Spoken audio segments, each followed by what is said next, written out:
ఇది కూడా ఆ రోజు కట్టిన కాన్ఫరెన్స్ హాలే. మళ్ళా ఇక్కడ పెట్టుకునే పరిస్థితికి వచ్చాం. 5 ఏళ్ళు ఒక్క కలెక్టర్స్ కాన్ఫరెన్స్ పెట్టలేదు అంటే అడ్మినిస్ట్రేషన్ ఏ దిశగా నడిచిందో మనం గుర్తుపెట్టుకోవాల్సిన అవసరం ఉంది. ఇది ఒక ఆనవాయితీ.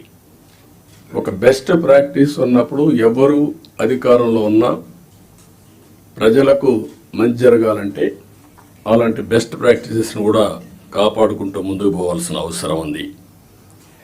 రాబోయే 3 నెలలకు ఒక్కసారి మనం కలెక్టర్స్ కాన్ఫరెన్స్ పెట్టుకుందాం.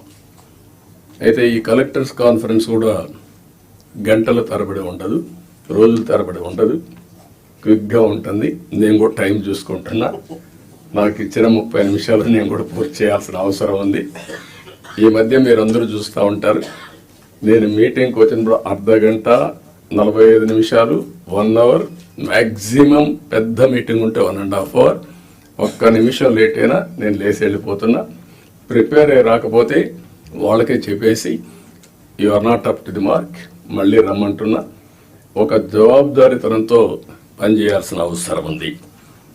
ఇక్కడ జిఎస్టిపి మీరందరూ కూడా గుర్తుపెట్టుకోవాలి. కొన్ని శాఖలు రాష్ట్ర అభివృద్ధికి దోహదం చేస్తాయి. ఎక్కడైతే జిఎస్టిపి రాష్ట్ర ఆదాయానికి కోరిలేషన్ ఉంటుంది, అభివృద్ధి జరిగితే ఆదాయం వస్తుంది, ఆదాయం వస్తే సంక్షేమ కార్యక్రమాలు చేస్తాం. ఈ విషయాన్ని కూడా మీరు గుర్తుపెట్టుకోవాల్సిన అవసరం ఉంది. పబ్లిక్ సాటిస్ఫాక్షన్, అభివృద్ధితోనే పబ్లిక్ సాటిస్ఫాక్షన్ ఉండదు. ఆ విషయం కూడా గుర్తుపెట్టుకోవాలి. అభివృద్ధి చెయ్యాలి, ప్రజలకు మెచ్చే పాలన ఇవ్వాలి. అది ఒక ముఖ్యమంత్రో, ఒక డిప్యూటీ సీఎంఓ, ఒక మంత్రో కాదు. ఇక్కడి నుంచి లాస్ట్ మైల్లో ఉండే లాస్ట్ ఫంక్షనరీ కూడా, ఆర్ లాస్ట్ మైల్లో ఉండే పొలిటికల్ ఫంక్షనరీ కూడా ఈ ప్రభుత్వ ఇమేజ్ని నిర్దేశిస్తారు. ఈ విషయం మీరు గుర్తుపెట్టుకోవాలి. అలాంటి అందరినీ కూడా ఒక ప్రాపర్ డైరెక్షన్ కానీ, ఒకవేళ అవసరమైతే దారి తప్పినప్పుడు కంట్రోల్ చేయడం కానీ చాలా అవసరం.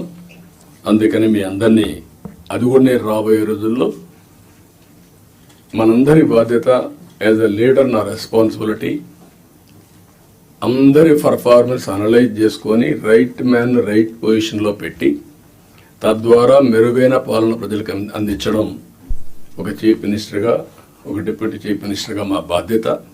దానికి మేము కట్టుబడి ఉంటాం. దాన్ని కూడా ఎప్పటికెప్పుడు అనలైజ్ చేసుకుంటాం.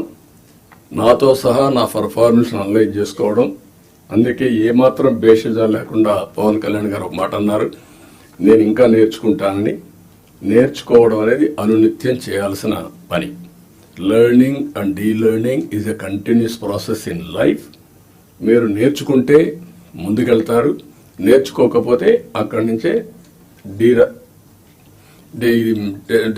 డిట్రియేషన్ స్టార్ట్ అవుతుంది.